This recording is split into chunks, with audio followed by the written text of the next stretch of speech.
say the game is getting old. Monday morning and your coffee's cold. Hey everyone, and welcome again to A New Direction. My name is Jay Izzo, and I am so excited about the show. I know, I say it every week. Jay, you're always excited about your show. I know, but you know what? Here's the thing. I keep getting better and better guests every time I do the show. Listen, the other guests have been great, right? But the new guests get to be phenomenal, and today is no exception. I have an amazing guest. I'm telling you, today's show is a question I probably get so frequently, I can't even tell you how often I get it. Literally, somebody asked me the other day, what do I need to do to start a business? And I thought, oh, that's a show. That's a show. Well, I've got the man with the answers today, and we're going to talk to him. But let's do what we do every week when we start the show, and that is, let's talk about the 4 areas of your life, and how are you doing? Right? We're 4-part people. We are physical people. We are mental people. We're emotional people. We are spiritual people. And how are you doing? On a scale of 1 to 10, let's start physically. On a scale of 1 to 10, 1 being you're miserable, 10 being you're outstanding. Where are you at on that scale of 1 to 10? Are you a 3, 4, 5? So, I mean, when I say physical, I'm asking you, like, how's your diet? How's your exercise? What are you doing to get yourself better? And this isn't an issue of getting you from a 3 to a 10. I want you to get from a 3 to a 3.5, okay? What do you need to change just to get yourself a little bit better? What small step can you be doing today to help you physically, all right? All right, there's the physical. Let's talk about the mental. What are you doing on a scale of 1 to 10? Where are you at, and what are you doing to change your mental side? You say, what do you mean mental? Well, we feed our stuff. We feed our brain all sorts of stuff. We feed our brain things like, news, right? But it can also affect us in a very negative way. But what are you doing to grow yourself? Like, are you reading books? What have you been reading? Are you reading something that's expanding your mind? Maybe you're taking up a new hobby, like learning to do something with woodworking or painting or an instrument, or maybe you're learning a new language. All of that stuff helps your brain, helps that mental side of you. So where will you be on a scale of 1 to 10? All right, good. Let's go on to emotionally. On a scale of 1 to 10, 1 being bad, 10 being awesome, where are you at emotionally? And when I say emotionally, how well are you able to control your emotions? Are the little things getting to you? Are you just flying off the handle? Are you able to relate to other people's emotions? So where are you at today? Remember, it's not getting from, a 5 to a 10. If you're a 5, you feel like you're average, well, then get me to a 5.5. But what do you got to do to help yourself emotionally? Do you need to, sometimes exercise can actually help us emotionally, right? So because what it could do is we could get out some of that negative energy. And then sometimes it's just being intentional, going, you know what, I'm just not going to let this hurt me. I'm going to make a choice. And that can be all part of it too as well. And then finally, where are you at spiritually? And I get this all the time, and I say it all the time. People go, Jay, I'm not a spiritual person. Well, yes, you are. I promise you that you have faith in something outside of yourself. Sometimes people even call it karma. They believe in karma, right? And you go, well, I'm an atheist. Well, okay, so what you're saying is you believe in yourself, right? You believe in what you do. So you've made yourself your own God. Okay, so be it. So how's that going for you? But if you do believe in God, well, great. How is that relationship going for you? Here's what we know. When we're connected to something outside of ourselves, is it giving you a sense of peace? Is it giving you a sense that you've got a centeredness, that you are able to get through life? Because what we find is that when people are developed in that spiritual area, they're just more solid people, and they just have a better way of being able to handle life. So, and think about these 4 areas as like the legs of a table. All right. Imagine that you have these 4 areas, the legs of a table, on a scale of 1 to 10, and imagine they're off balance. Try eating off an unbalanced table, right? That the plate's going to slide off. Or if the table is all 3s, how low would it be to try to eat off of a table? Right? We want to get that table into a good, stable place. So I'm going to ask you those things regularly. Well, now I got to tell you something, because I believe this person that I'm about to introduce you to is, I think, one of the most well-balanced people I know, and I got to be honest with you. He's more than just probably one of the most knowledgeable people I know. He's really a friend. And so let me introduce you. His name is Jeff Snell. He is a principal broker and founder and COO of Enlign Business Brokers and Advisors. He is broker to one of the largest business brokerages and advisory firms in the state of North Carolina. He sold over 100 businesses as part of Enlign Business Brokers. He's completed over 500 business evaluations. He serves on the board of directors for the International Business Brokers Association. He is chairman of Certified Business Intermediary Credentialing Committee, Mergers and Acquisition Master Intermediary. He's a lifetime certified business intermediary and an accredited business intermediary, and has been awarded the International Business Brokers Association Fellow of the IBBA, which is the International Business Brokers Association Award, and was the 2017 Tom West Award winner. He is a speaker, he is a coach, he is a mentor, he is so much more, but he's also my friend. Would you please welcome to the show, and Jeff, welcome to the show, and everybody, this is Jeff Snell. Thank you, Jeff, for being on the show. Well, thank you, Jay, for having me. That intro was very flattering. But of all the accolades you mentioned, I think being among your friends is one of the highest honors. So thank you for that introduction, and thank you for having me. Absolutely. And by the way, folks, I just want to let you know that Jeff is being brought to you today, not by a letter. I know, I almost said it. I was like, he's brought to you by the letter A, right? I remember my Sesame Street days. No, he's brought to you by the La Jolla Writers Conference. Whether you're an aspiring author who has yet to put pen to paper, someone intent on writing a book to augment your business, a writer on the cusp of submitting to agents, or someone who wants to know more about the different and ever-evolving, changing methods of publishing and publication, the La Jolla Writers Conference is the place for you. It is October 26th through 28th at La Jolla, California, at the Hyatt Regency in La Jolla. If you're interested in more information, go to LaJollaWritersConference.com. That's LaJolla, writersconference.com. And we are so grateful that they are sponsoring today's show, and Jeff Snell as well. So, absolutely, always grateful for the sponsors. For without them, we cannot exist. And by coincidence, Jay, I've actually been to that hotel. It's a fantastic venue. It really is. This was probably 25 years ago, wow. And I was attending a venture tech conference for a technology company that I owned at the time. But the only reason I raised the issue, aside from it being a beautiful venue, is I actually met Michael Douglas in the elevator there. Oh, really? I was standing on the elevator getting ready to go down to the conference room, and the door stopped, and two guys with dark suits that were almost as big as you stepped on, and directly behind them, this guy stepped in, eyes met, and I smiled, and he smiled back, and he said, "Yes, it's me." Turned around, went down the elevator, and got up, went about our business. That's fantastic. Well, this conference... He was filming a movie at the time. This conference is kind of unique because there's 1,600 writers' conference across the country. This one is rated in the top 80 or so conferences of the 1,600, and it literally, they bring in volunteer folks who are best-selling authors, publicists, and people who do the publishing business, and it's like a 1-to-5 ratio because they only allow 200 people to get in to this writing. Wow, you can't beat that. Yeah, so it's really cool. So, but it's really cool. It's a really cool event. That's why I really think that, and so many people, you and I have talked about this.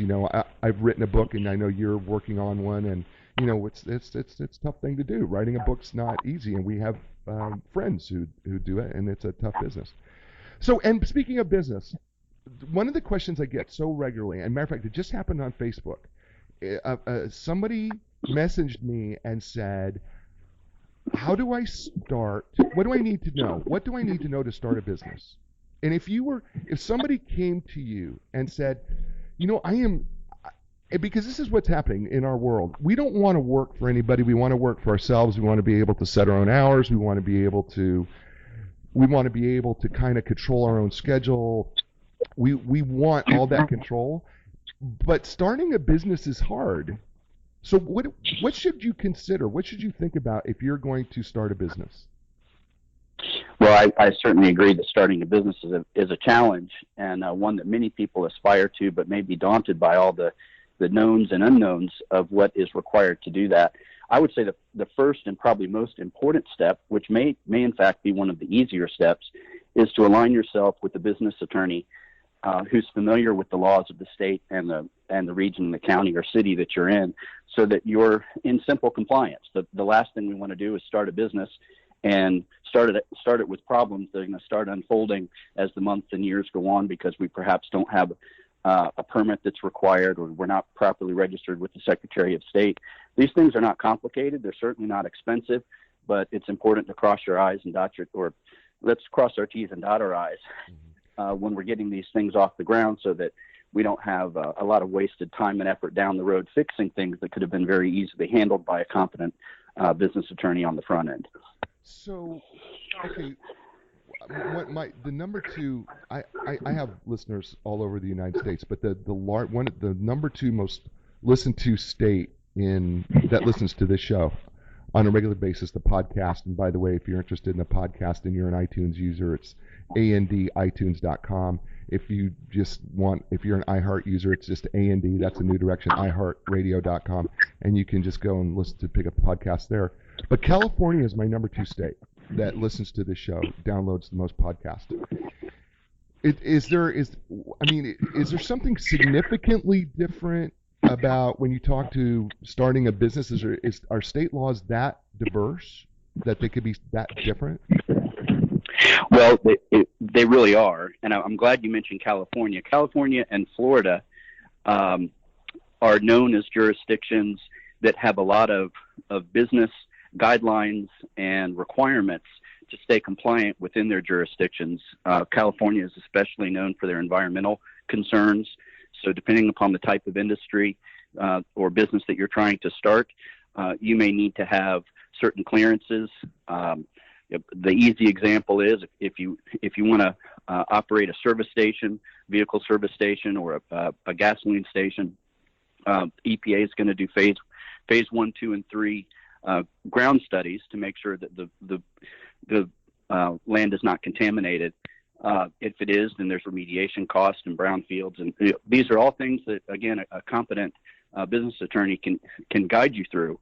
It shouldn't be scary, shouldn't be terribly costly, but it's important to make sure that you've entered into this new venture in a way that you're not setting up problems that are going to come back and haunt us down the road. So great advice, Jeff. And by the way, we're Jeff Snell, COO and founder of Enlign Business Brokers, and we're talking about starting a business, and we're going to talk about what makes business successful. But one of the things I'm curious about, and I completely understand that you want to kind of create the foundation with the attorney and the business attorney, kind of get all your I's dotted and T's crossed. But after that, then is there a kind of like a money ratio? Like if you're interested, let's say I literally had somebody ask me they wanted to run a quick shop, some sort of gas station / food shop, right? And convenience store. Yeah, convenience store. And somebody was asking, thank you, I couldn't find that word for whatever reason. That's okay. So, is there a money? Do you need to think? How do you manage the money part, right? Because I think people think, I just need enough money to get by the business. But is there a money ratio that you need to work out before you get into it? All right, are we back? Well, let me tell you. Okay, so for everybody that doesn't know, we kind of lost electricity here for a second. I'm actually out at the beach right now, at Carolina Beach, and we had just lost power, and because we're matter of fact, Michael's coming through right now. Hurricane Michael, for those of you who are wondering what's going on. So Hurricane Michael just came through, and it shut down the electricity here at the beach house, and so we're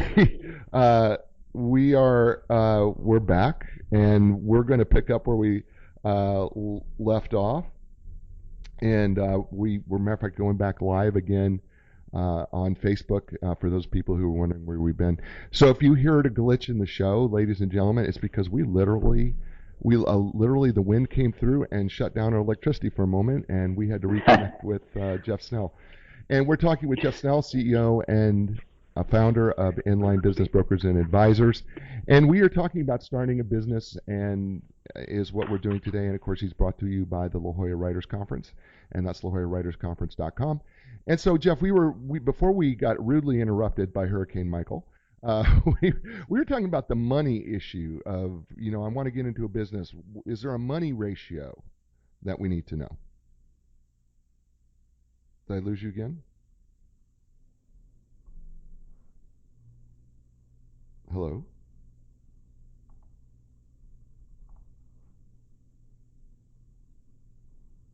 Jeff? Says that you're here, Jeff.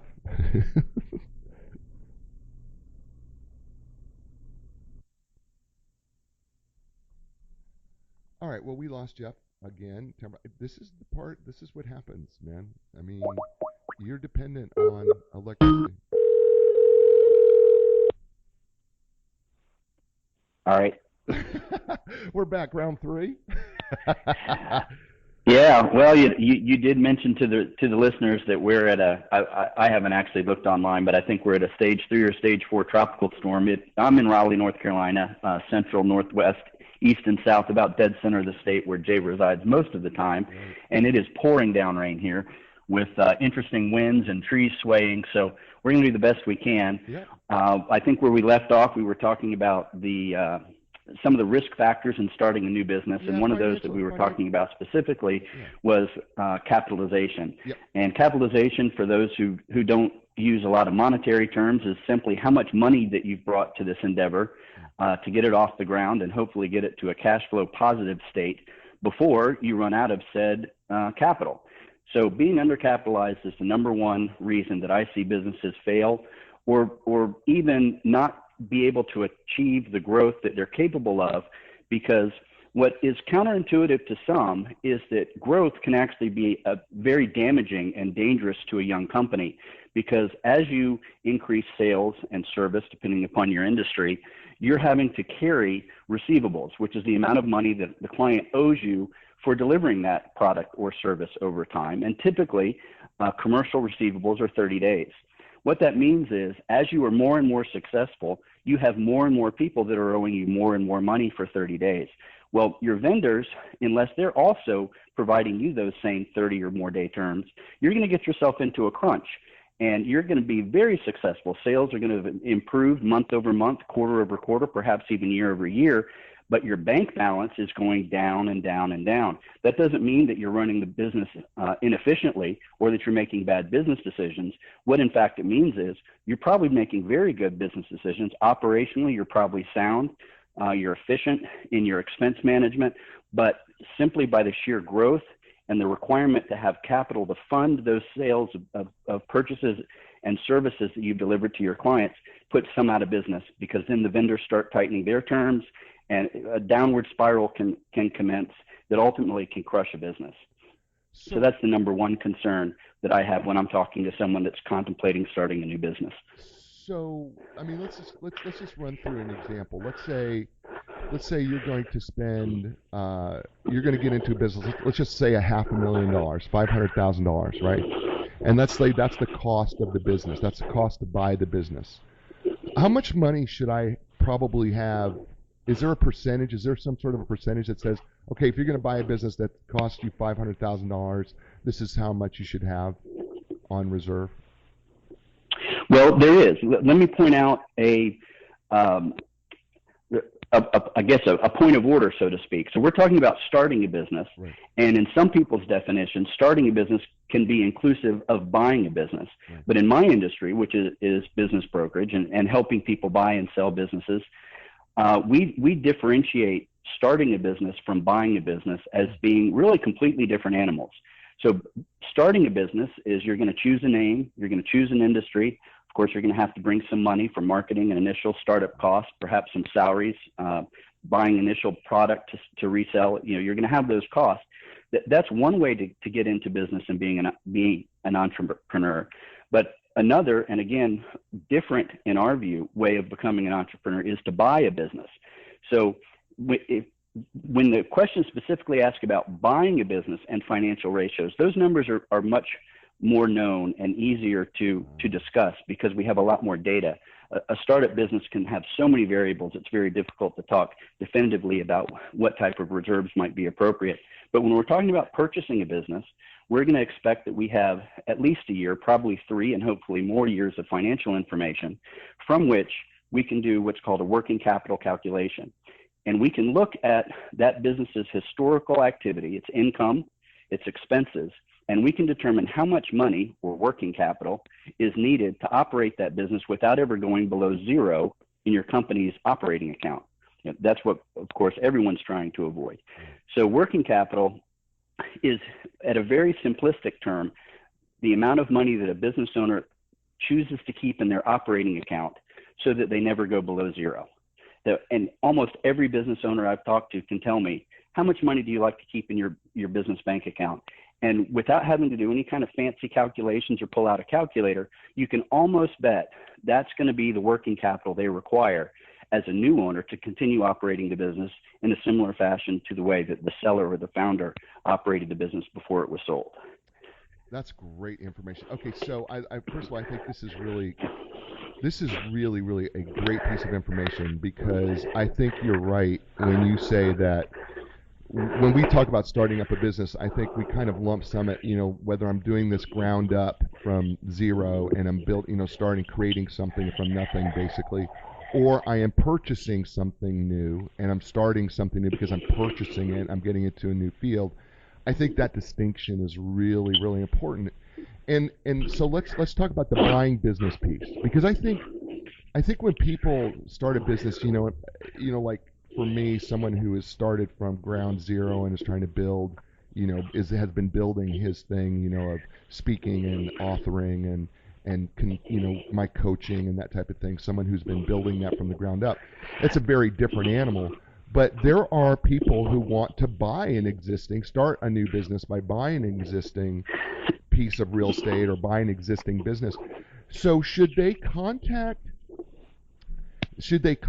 like you in order to get those evaluations, or where do they go to get those performance evaluations prior to purchasing, let's say, a new business? Okay, let me answer a question you didn't ask that will end up answering it, if I may. Okay, sure. So in the United States, the leading business for sale website is bizbuysell.com. I'll give them a little plug, bizbuysell.com. Virtually every professional business broker in the country lists all of their clients there. And there's many for sale by owner listings as well, which would be where the business owner is listing the business themselves to sell without the assistance of a broker. Typically, a business buyer is going to identify what we call the target, the company that they want to buy, prior to identifying the broker. So unlike real estate, we don't typically have a broker representing the buyer. So in 15 years and several hundred transactions, as we said at the top of the show, I've only had one instance where a buyer was represented by a business broker. And that's because, different from real estate, where almost always the buyer and the seller have a realtor involved to help them through the process of, on the sell side, marketing, on the buy side, evaluating different properties, assisting with lending and the contracts, of course. In business brokerage, the buyer generally relies on their corporate counsel, which is a business transaction attorney. Now, notice that that's not the same phrase I used at the top of the hour when we were talking about the first step in starting a business would probably be contacting a business attorney. So a business attorney is someone who understands business law, contracts. They can file your LLC or your C Corp paperwork. They can assist in collections and general business type of things. But a business transaction attorney is different in that they specialize specifically in the purchase and sale of going concerns. Somebody who's a business attorney is not de facto qualified to be a business transaction attorney, although a business transaction attorney is certainly going to be able to file all of your corporate paperwork, et cetera, that you would expect of a more traditional business attorney. So with that being said, the purchase of a business is likely to fall on the seller's broker and the buyer's attorney to work through due diligence towards closing. So the short answer to your first question, although admittedly I answered a second question, is I would not, as a business buyer, look to retain a business broker. I would look to find the perfect target and then use qualified business transaction attorney to help me with due diligence and documentation of that transaction from a letter of intent through the definitive document, which is usually called the asset purchase agreement or the definitive purchase agreement. So okay, so let's you said some words here that I think are really important, because you said once you identify the perfect target, and what we're talking about is the perfect opportunity is what we're talking about here. Well, so give us, from your perspective, how should you go about evaluating something as being the perfect target or the perfect opportunity if you're looking to buy into a business that you're going to take over? Oh, wonderful question. So, and this is a question. I chuckle because you mentioned earlier you get asked this question a lot. That's a question I get asked a lot. So, in identifying potential targets, buyers look for the same things almost in the same order.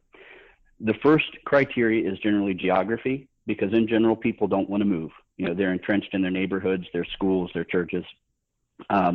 They are interested in business, and many times people will relocate themselves and their families for a business opportunity. But in the vast majority of cases, they don't. So number one criteria is geography. Is the business physically located or doing business in an area that I already live in or I very much want to live in with my family? Got it. The second is industry, because we might have the perfect location. For me would be perhaps downtown Raleigh if I was looking at a business. But if the business does something that I have no interest in, perhaps it's a tire retreader, nothing wrong with tire retreaders, but I don't personally have an interest in owning one, then my second criteria, just because it's in Raleigh or in a location that I like, it isn't going to make it an ideal target. But let's assume that it is a business that I'm interested in and it's located where I want. The third criteria is going to be, is it a business that I can afford? Sure. But hand in hand with can I afford it is, will it provide what we call a livable wage after debt service? Because if it's in the right place, it's in the right industry, I'm going to enjoy it, it's going to be fun, and I can't afford it, well, that's kind of a non-starter. But even if I can afford it, but after my debt service, I can't maintain my lifestyle, I can't pay my mortgage, kids' tuition perhaps, food, insurance, all those things we all have, then of course that's a non-starter too. But let's assume that they are. So we've got it where we want, the kind of business we want, the price that we can afford that's going to produce a livable wage after our debt service. What do we have left? Well, then we have the question of, is it properly priced? Just because you can afford it and it produces the revenue or the cash flow after your debt service that you need doesn't mean that it's fairly priced. It could be grossly overpriced, and those answers still be yes. So it's important to have a general knowledge, and your corporate transaction counsel can certainly assist with this. And to some extent, the seller's broker is not your enemy. This is not like, we're walking into an episode of Law and Order where, both sides are pitted against one another. It's a very collaborative process, or it should be a collaborative process, where the buyer can and should be able to rely on the seller's broker to assist in their due diligence, answering questions, producing financial reports, recasting financial documents, et cetera. Even to the extent of providing leases, introducing landlord's broker to negotiate new leases, et cetera. So again, it's not necessary, in my opinion, and probably not even beneficial for a buyer to have a business broker. It's an added expense that I think has, a rate of return that's not equal to the cost. I got you. Assuming that you have the proper corporate counsel and a qualified business broker on the sell side who's working in a win-win capacity. So something that I'm asked in conjunction with that question very frequently that I'd like to speak to is, how do you determine if that business is properly priced? Yeah, if you've never bought a business before, how in the world do we decipher that? It's an interesting question that doesn't have any obvious answers. So again, we're going to have to speak in the realm of what happens in most cases, in most transactions. We're going to have outliers. If there's intellectual property involved, or there's certain factors that can make prices go up very quickly. Right. But in the absence of that, in our quote unquote normal transactions, what we're looking for is a business that's obviously profitable. Right. And we're going to look at that profit in our industry called seller discretionary earnings. There's a couple phrases for it, but we'll just limit it to that for the purposes of this podcast. So you said, your sellers, seller discretionary earnings. So is there a simpler way of phrasing that, what that is, just for the listener's sake? Well, there's a way that I think is simple, but some of the people I've shared it with don't think it's so simple. But I'll share it with you, and we can hammer it out. Sure. So my definition of seller discretionary earnings is the amount of money that the owner can take out of the business without harming it, and it's expressed as an annual figure. Got it. So, I love using hot dog carts as an example because I've never sold one and probably never will. But let's say we have a hot dog cart, and the hot dog cart is owned and operated by Joe. Joe sells thousands of hot dogs a year. He's got a great location. He's making $100,000 a year salary, but he's also paying for a trip to the Bahamas once a year with his family, which they're calling their annual meeting, legitimate tax deduction. He's also paying for his gas to and from the corner that he works his hot dog cart, which is not a Department of Treasury allowed business expense. That's considered a personal expense. He may donate $100 to his son's soccer team, or sponsor his daughter's ballet recital with a one-page advertisement. These are discretionary non-business expenses. So they get added to that $100,000 salary. And ultimately, all of those add backs, or what we call recasting because it sounds nice, some people call it normalizing the financial statement. So they reflect what the new owner would expect to be able to do. Right. Doesn't matter if he spent $100 on Johnny's soccer team. The new owner could put that into W-2. He could leave it in the company. It's discretionary income, seller discretionary earnings. So if that number, when we're all done with our recast for Jim's hot dog cart, is $125,000 a year, we're going to expect that to sell for 2 to 3 times the $125,000. And you say, well, why? Well, you just pulled that out of the air, Jeff. What's that all about? Well, 2 to 3 times seller discretionary earnings means mathematically that if you were to buy Jim's company for 2 to 3 times $125,000, his seller discretionary earnings, that in 2 to 3 years after working that business the way that Jim worked it, and presumably also having $125,000 of seller discretionary earnings, it would be paid off. So that's your future cash flow. We're expecting $125,000 a year.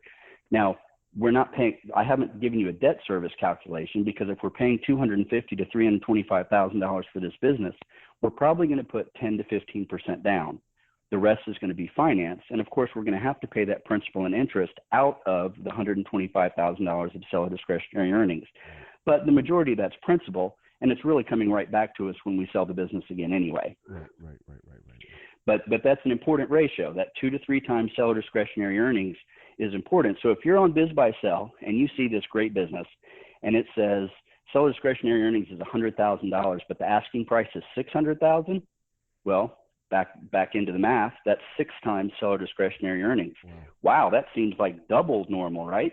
Well, it is double normal. Let's find out why. It may be completely justified because the purchase price might include a $350,000 building. Got it. So we would net that out. It's really not a 6 times multiple. It's probably a 2.5 times multiple plus $350,000 building. But so that's one ratio that's 2 ratios that we want to know. Down payment to enterprise value and purchase price is 10 to 15%. You want to buy $1 million business, you need to have 100 to 150,000 liquid. Right. Wow. So, okay. So okay. This is all right. So this is amazing information, because I think when people think that they're going to buy into a business and they're going to start thinking, I love what you said, first of all, and that is, and I want to make sure that everybody heard what you said. First of all, I don't care. Real estate's real estate, whether it's business or residential. Location is the number one factor for a variety of reasons. One, you want to, I mean, unless you have a hot dog cart where you can actually move your location. But I mean, the truth of the matter is that most of these businesses are stationary buildings. So you want to be in a location where you're going to want to live and where your business is going to be successful. I love that. I think secondly, it's got to match what you said, and I'm going to phrase it in a different way. it's got to match your aptitude, skills, abilities, and passions. Passion. On some level, right? Because you cannot just get into a business thinking, okay, I'm just going to do this for the money. Because I'm going to tell you, if you're just going to do something for the money, eventually you're just going to hate it, because nobody wants to go to dread. No, you want to go to something that you're enjoying along the way, and that it fits what you're made to do, and we're all made to do different things. So I think that's really cool that those two things are at the top. And then of course 3 is the, do you have the financial wherewithal to be able to purchase it? And then what we're just talking about 4, are you making, is this really worth what you say it is? I mean, and I think that those 4 things are really critical, and I think they're really overlooked, because I've actually never heard anyone ever say those in that order, ever. I mean, I've heard location, but I've never heard anybody else talk about the other 3 in that order. Well, I jumped in with you in stereo when you said passion, because without passion, I would not recommend somebody start a business or buy a business, for the very, very same reason that you stated. It's not going to last. Right. You can make millions and millions of dollars a year. I have clients that make millions of dollars a year, but they don't like what they're doing. That's why they're selling. So if you think that the money is going to substitute or replace the passion, the fire in your belly, the enjoyment, that je ne sais quoi that wakes you up at 2 a.m. and says, I'm going to go ahead and write that proposal because I'm so excited about the opportunity. If that's not there, then guys just don't do it. I lecture regularly at UNC Keenan Flagler MBA school. Ted Zoller's the dean's fantastic program, a world class, rated top 3, top 5, depends on who you ask. They're in the top though. They're always in the conversation. Phenomenal program. I was there this past weekend judging a business plan competition, and there was a particular plan concept that was being pitched. We were in small rooms, 3 judges, one student, MBA student, and one of the judges asked him, are you really launching this business? Because it's an assignment. There's no prerequisite or expectations they actually launch these businesses, but it was a great idea. It was a really great idea. And he said, well, yeah, I think I can see how it would be really profitable, but I'm not excited about it. Wow. The passion wasn't there. He had a great business idea, and I wish I could share it. I can't, but sure. It's fantastic, well thought out. I mean, the guy got an A in the course. He got an A for the semester, and everybody graduated at the end of the contest this weekend. But if you don't have the passion, you're going to wake up one day, and it's just going to be for what? Because the money's not going to carry the day. You may think it will, but it doesn't. Right.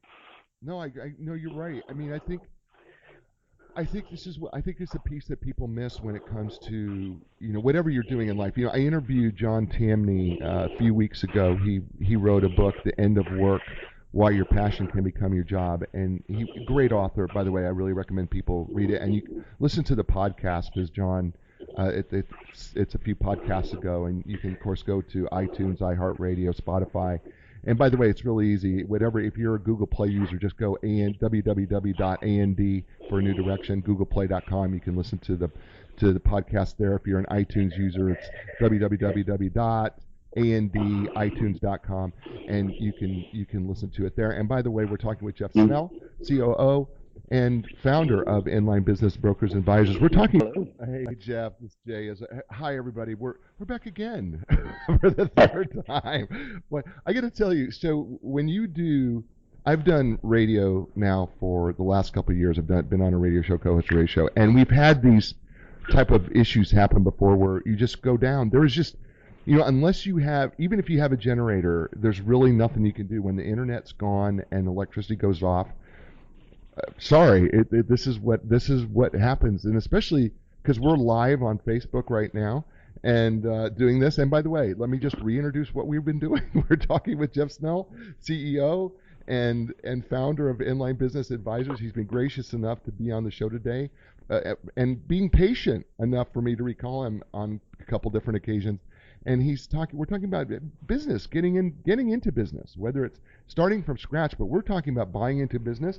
And he's brought to you today by the La Jolla Writers Conference. That's LaJollaWritersConference.com, which is October 26th through 28th at the Hyatt Regency in La Jolla for nearly 2 decades.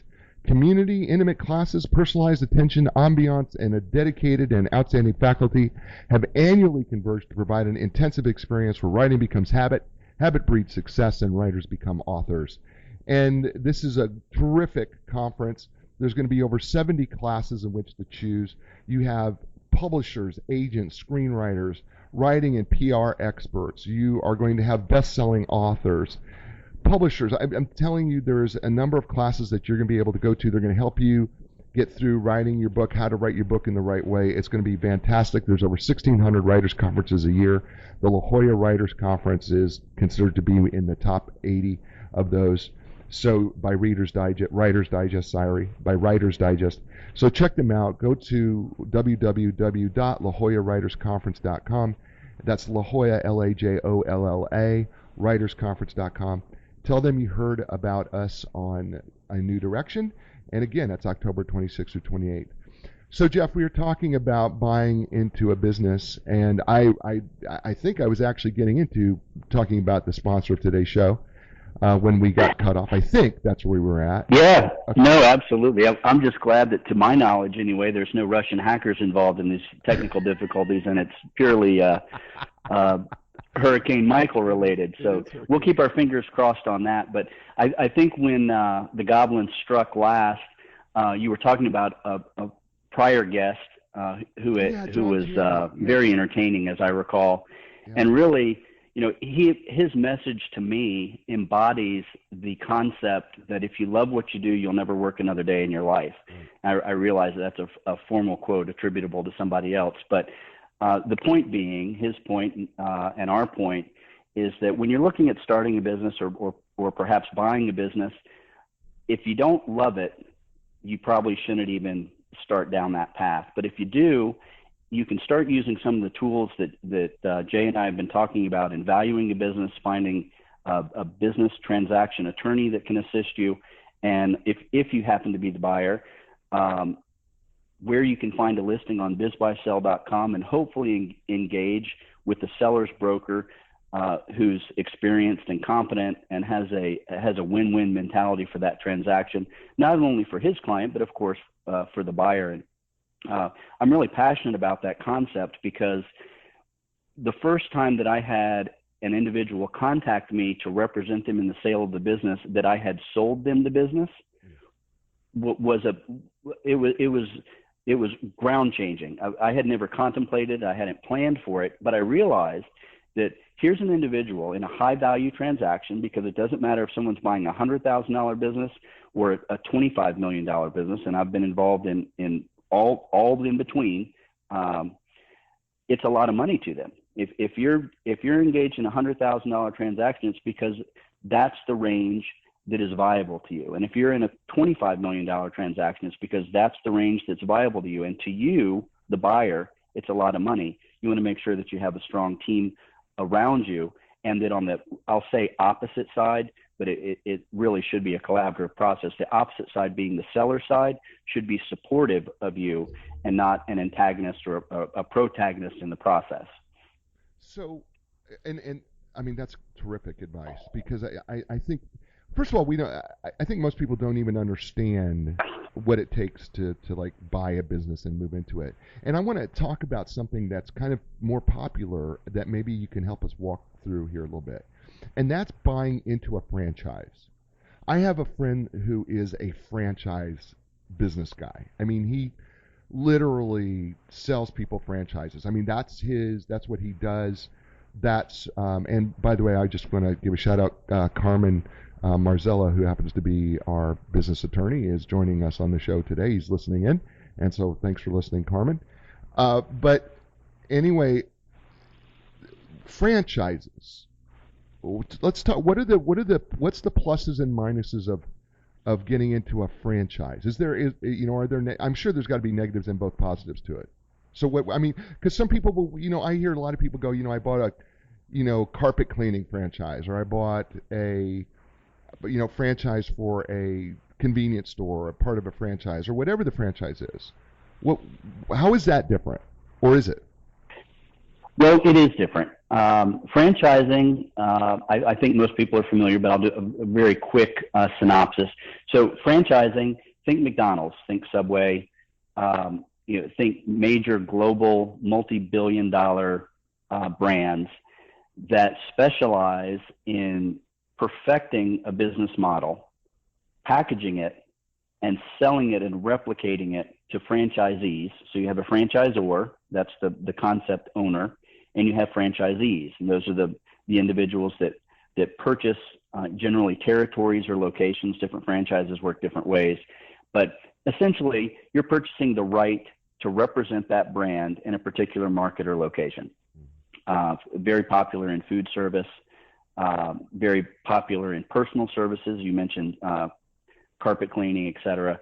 So the purpose and the success of the franchise concept, in my perspective, has been that it brings an opportunity that's been tested, vetted, and properly capitalized from a marketing perspective. So it'd be very expensive and time prohibitive to fully flesh out what a properly designed franchise system would have done for your single location.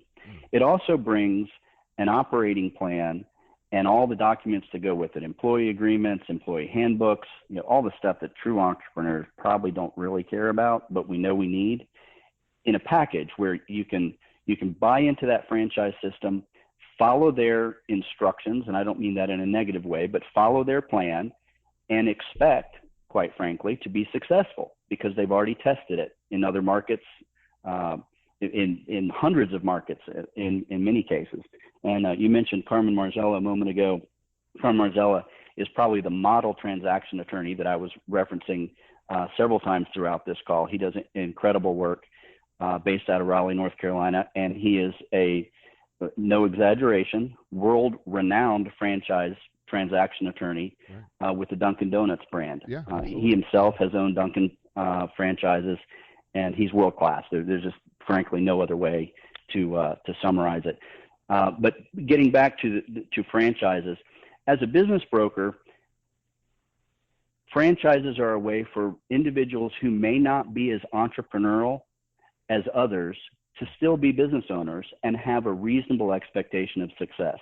So I think the classic example is the IBM executive. We use that here in Raleigh because IBM has a large presence here, second probably only to their presence in New York.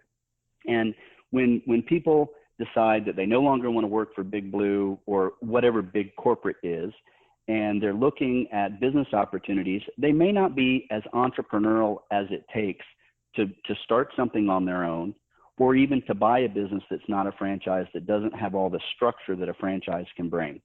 So franchising, in my view, is an opportunity for people to get into business, to be entrepreneurial, but kind of not ride coattails, but stand on the shoulders of the franchisor who has fully fleshed out, tested, and proven their model.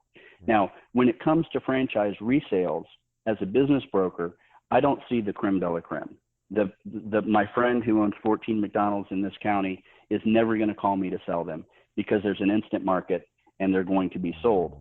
But the XYZ carpet cleaning franchise, for example, that was not particularly well thought out, might not be as legitimate as some other franchise systems. They're looking to sell because it's not working for them. They're typically looking to sell because their royalty payments are more than they can afford to pay themselves. Now, that's not always the franchisor's fault. Sometimes franchisees don't deliver. Sometimes they don't meet the commitment that the franchisor said they would need to be successful.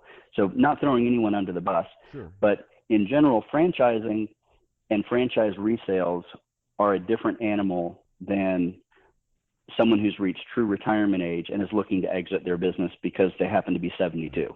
Got it.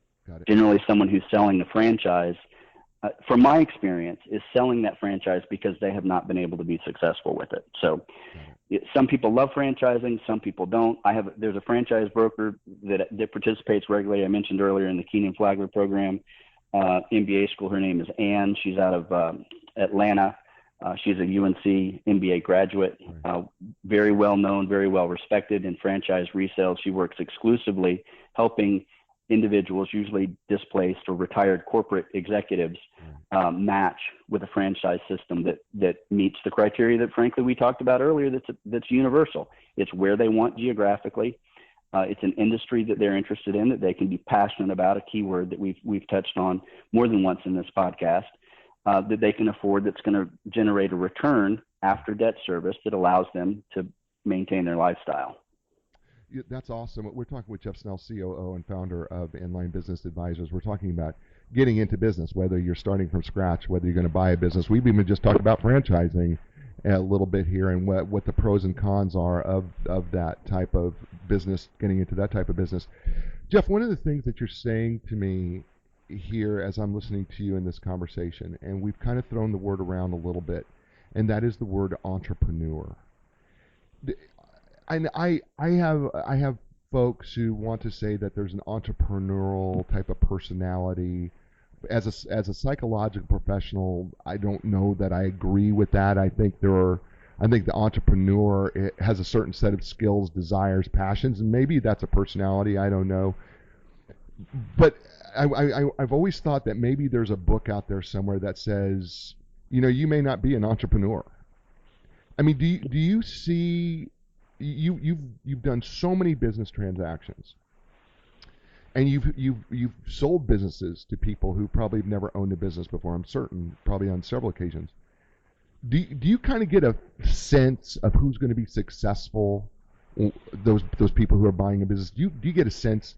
I mean, even before this transaction is closed, if they're going to be successful or not as a business owner? It's not something that I consciously think about, but if I look back over the last 15 years of business purchases and sales, again, mostly on the sell side, but sometimes on the buy side, I expect every buyer to be successful. And I'm not looking through rose-colored glasses. The process almost guarantees it, and that almost is a key word. But when you're looking to buy a business, it's not like walking into Walmart and buying a case of Coca-Cola. Not anybody can do it. There's a process, and it's a lengthy process. It requires attention and focus on the part of everybody involved. And if someone is not a good fit, it seems to me that it's almost human nature that through that due diligence process, it's going to fall apart, and it's going to fall apart for a reason that nobody is upset about, because sometimes it just doesn't work out, and it's not meant to work out. But do I have the vision to say this seller is going to be, or I'm sorry, this buyer is going to be successful, or they're not? I don't. Or maybe I do, and my expectation that they're all going to be successful is predominantly correct. So in 15 years, hundreds of transactions. I apparently need to update the CV. Again, many of those papered by Carmen Marzella at Marzella Law Group out of Cary, North Carolina. I've only had 3 transactions that the buyers went out of business that I'm aware of. Now, granted, I don't have vision on all the hundreds of transactions, but there's 3 that I'm aware of. And I'm told by a loan packager that I've worked with for many years and done hundreds of transactions with, that not a single Enlign Business Brokers transaction where the buyer had a commercial loan, which is virtually all of them, that was backed by the SBA, so had an SBA guarantee on their commercial loan, SBA Small Business Administration. Again, virtually every commercial loan is going to have an SBA guarantee because it's insurance for the bank in the event of a default. Not one SBA commercial loan default in 15 years through Enlign Business Brokers. I'm told that's statistically impossible. But I think it speaks to my vision that I expect them to be successful, because we do have a process where we represent business sellers that are probably pre-gamed to be successful. They've been successful up to the point that they engaged us. There's no reason to believe that a new operator with the tools and resources available to the seller also being available to the buyer, that they wouldn't continue to be successful.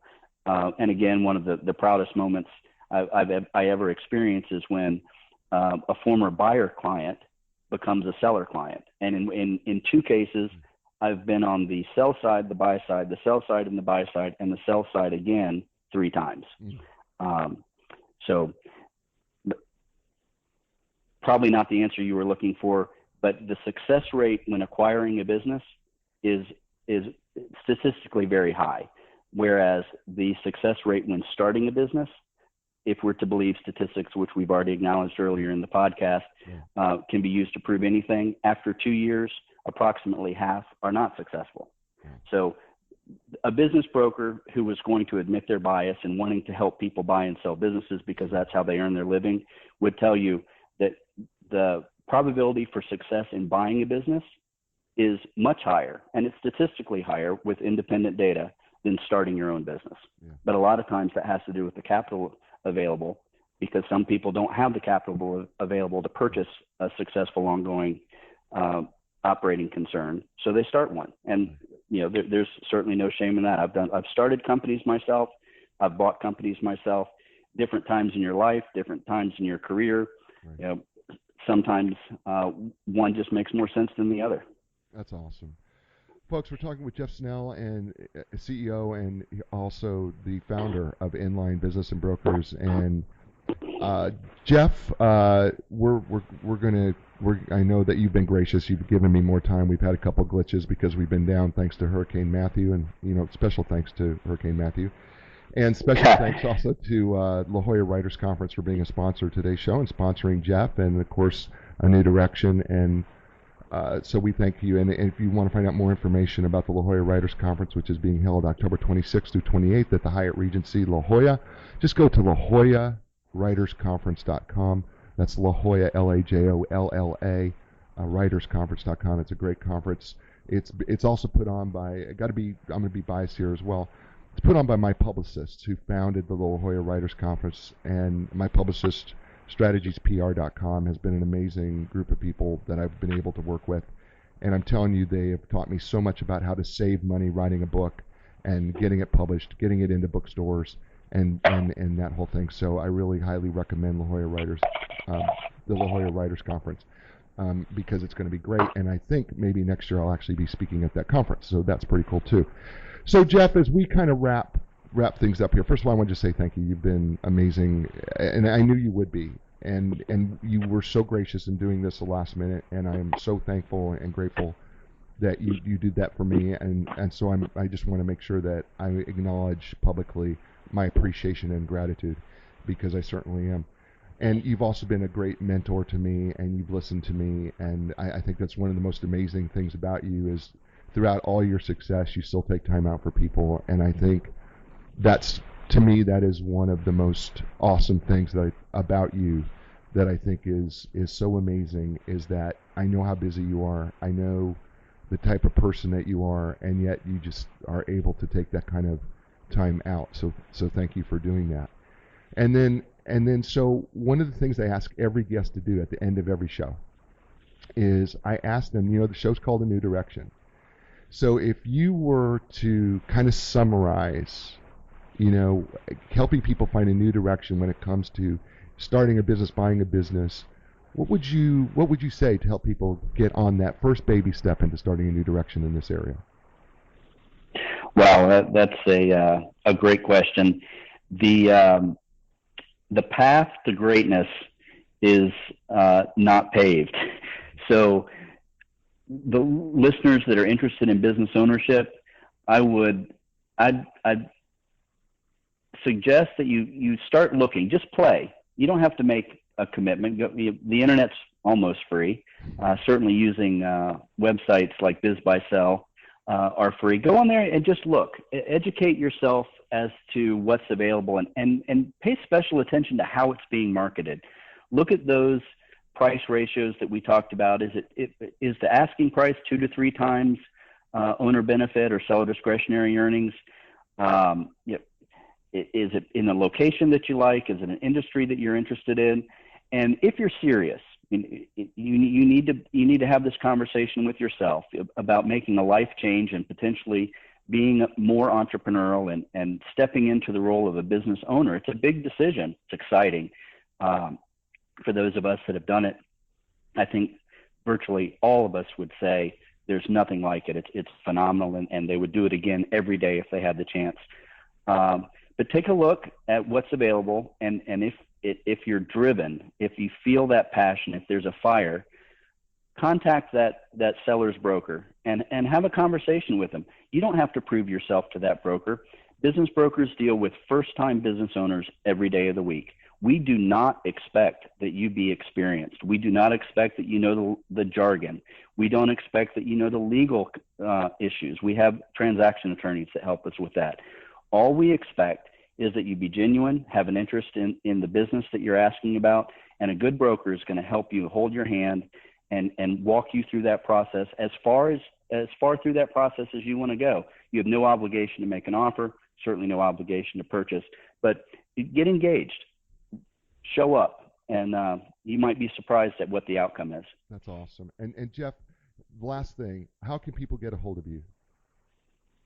Well, probably the easiest way, our website is www.enlign.com, spelled ENLIGN.com. One of my email addresses is Jeff, Jeff, at enlign.com. My cell number is on the website. I answer every call that I can. It's fairly busy, but if I miss anyone and they leave a voicemail, I'll certainly call them back at my first opportunity.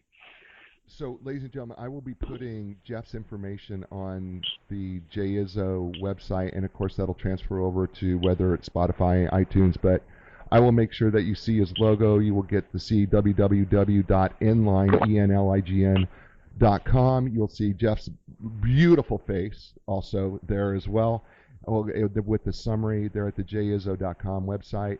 And that's JAYZSO.com, and check that out. But certainly you can find us iTunes, iHeartRadio, Spotify, Stitcher, Spreaker, Google Play, Podcast Addict, and so many other places. But Jeff's information will be out there as well.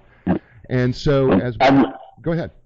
Well, I'd like to end by saying that you can count on Jay as being completely authentic, reliable, and trustworthy, except when he says "my beautiful face," which is probably the largest misrepresentation that you will hear this week, if not this year. But otherwise, thank you very much for having me. It's an honor.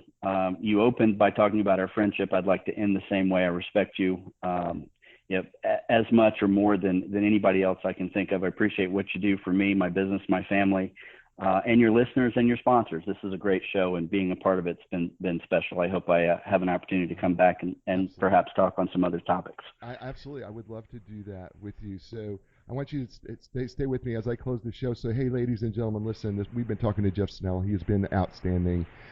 You know what? He is the COO, CEO, president, founder of Enlign Business Brokers. But you know what? More than that, he's my friend. And one of the things that I know about each of us is that Jeff inspires me as I try to inspire him, but he inspires me. And it's part of this show is that we should inspire each other. That should be our goal. Because to help people find a new direction is if you're able to inspire someone else, you do not know what the possibilities that could be for them. It could be something as simple as a smile. It could be something as a strong handshake or just a simple word that says, you got this. Whatever it is, find a way to inspire others, because when you inspire others, they're going to inspire others as well, and it just keeps going. I'm going to look forward to seeing you next week. We've got another terrific show, and I'm going to be very excited about it, and I promise you, remember, find yourself a new direction and just take one baby step at a time, because one baby step will lead to the next, and that gets you into momentum, and I will talk to you next week. Ciao. Okay, wait, everybody, wait. We've got bonus content. Don't hang up that. No, do not click the stop button. Don't even hit pause. All right, we've got bonus content here on A New Direction. We were just talking with Jeff Snell, and we were talking about getting started in business, whether it's getting started as an entrepreneur or starting a new business, buying into a new business. But you know what? We've been going through Hurricane Michael here. I said Matthew, apologize. But we're going through Hurricane Michael right now, and Michael has been interrupting our show at least a couple times. So Jeff Snell, COO and founder of Enlign Business Brokers and Advisors, had this great idea of saying, okay, what does a business owner do in a storm? And he came up with some really great ideas. So Jeff, talk to us and my listeners and our listeners about, okay, so we've got Hurricane Michael. What does a business do?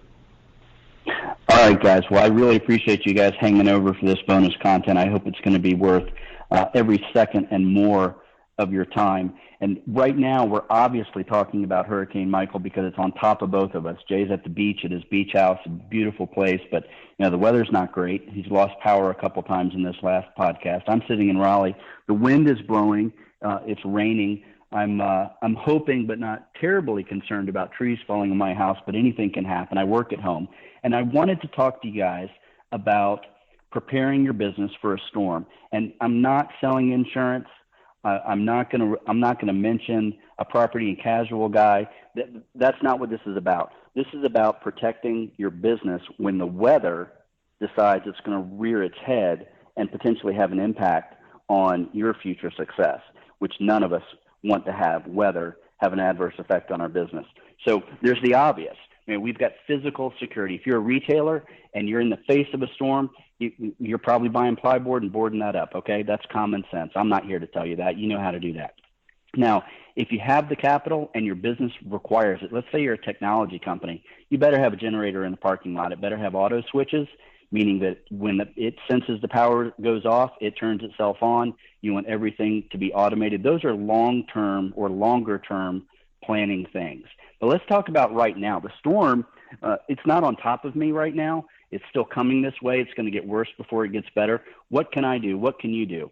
And this might be Hurricane Michael if you're in the Southeast today. If you're listening to this podcast in a year, it might be a tornado in the Midwest. It might be a tsunami in California. It does not matter. It's weather. It's out of our control. But what is in our control is protecting our businesses. And the scariest statistic I've ever seen, I'm a skeptic when it comes to statistics. I've told people numbers can prove anything you want them to, so I don't quote specific numbers. But in the high 90 percentile, businesses that have lost their data are not in business after 24 months.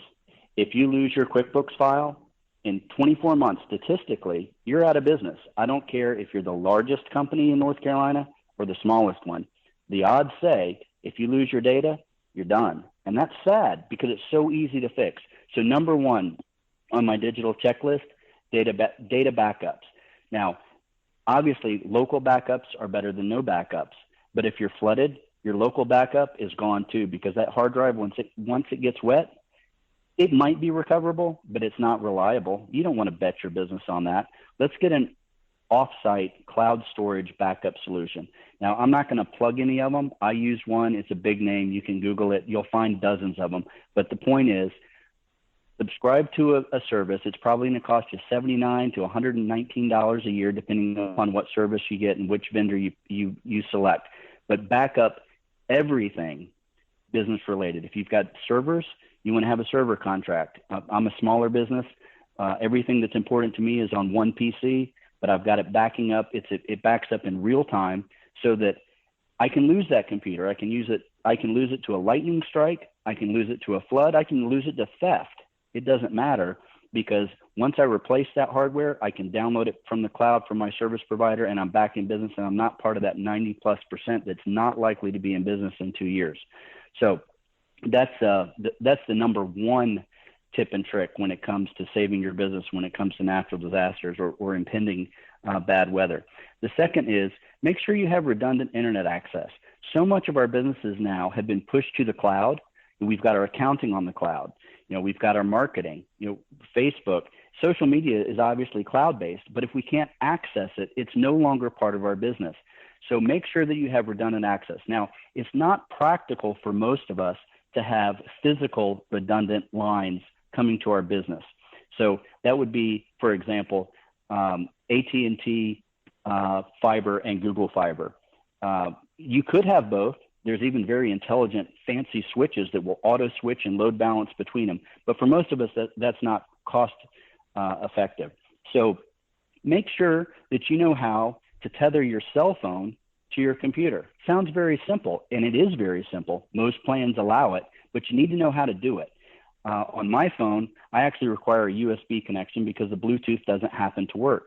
Well, I know that, and I know that before the storm. I know how to get redundant internet access if I need to, tethering my cell phone to my computer. But if you've not tried it and you've not tested it, you probably should.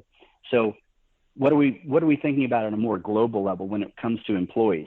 Well, do we want our employees driving around when the wind's blowing and trees are falling and branches are falling out of the sky? No, we really don't. It's not good for their safety. It's not good for our image.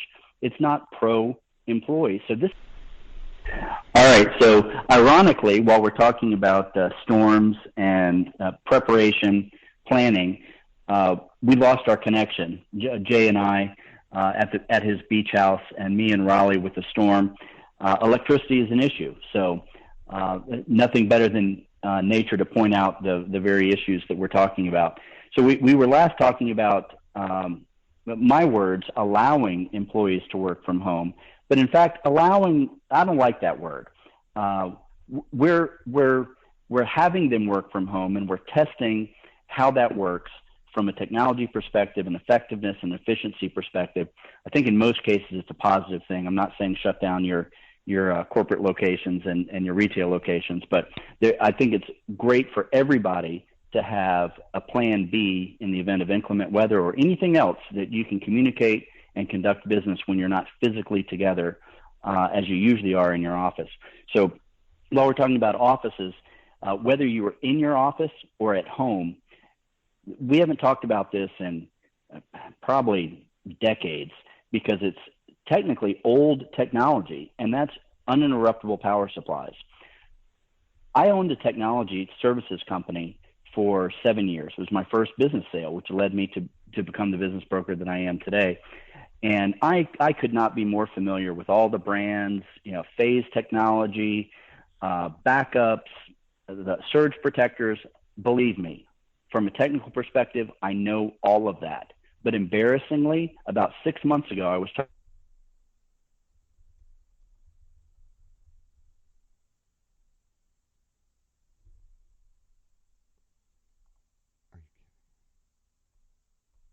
All right, we're still. We lost. best power supply.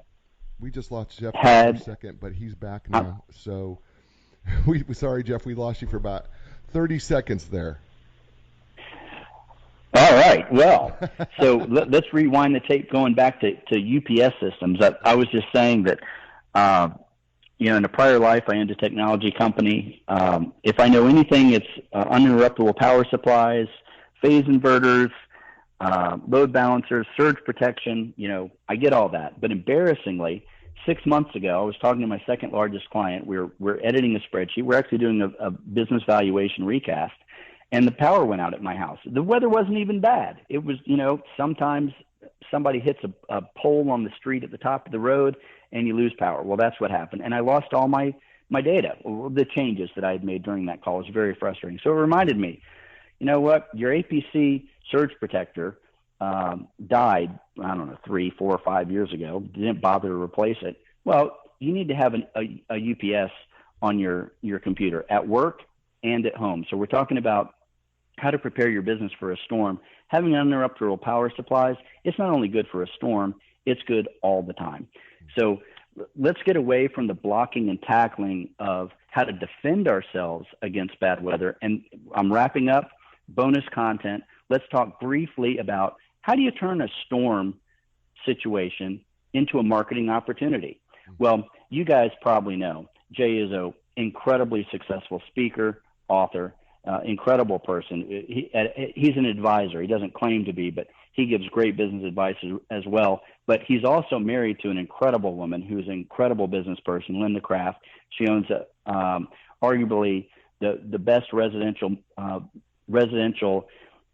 brokerage in Wake County. She also has a craft commercial division, which is very successful and growing. She is also a marketing genius, hand in hand with Jay being a marketing genius. But together, I think they'll appreciate this last segment of my bonus content, which is marketing. And you're asking, what are you talking about marketing? This is Hurricane Michael. Cars are being flooded, homes are being flooded. potentially, and unfortunately, I've heard a couple lives have already been lost, and potentially more. I'm not looking at riding on the backs of devastation and negativity. That would not be what any of us are about. But legitimately, when we have a storm, what can we do to market our businesses that's not offensive and not inappropriate? Well, I would tell you that you should take the opportunity on social media to post whether you're open or not. Let your employees, your customers know that you'll be available or not, or how you will be available alternatively if you're not in your places of normal business. Let them know how to contact you. Let them know that through this storm, you are available. Now, what else can you do? You can leverage media outlets that otherwise most small businesses cannot, will not, or couldn't afford. So how do you do that? Well, radio stations and TV stations are all about protecting their communities. They want to provide announcements about what's going on in the area as it relates to the storm and the businesses. Go ahead and submit to your radio stations and your local television stations your operating hours and your disaster plans.